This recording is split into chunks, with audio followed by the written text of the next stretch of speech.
Ағымды жылдың 25 желтоқсандағы жағдай бойынша қалада 17.972 жағдай тіркелген, оның ішінде 16.465 науқас немесе 92% сауығу нәтижесімен аяқталды.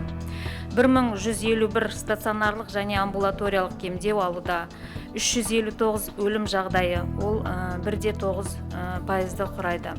Тәулігіне барлығы 3712 зерттеу жүргізілді, оның 60-ында оң нәтиже. Жергілікті жағдай 53, сырттан келген жағдайлар 7.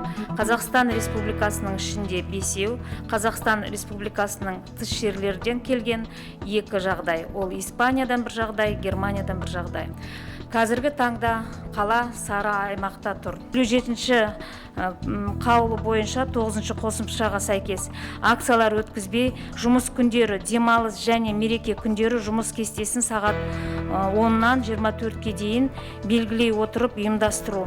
Карантиндік және шектеу шараларын бұзу фактісі орын алған кезде объектінің жұмысына тыйым салу қамтамасыз ету.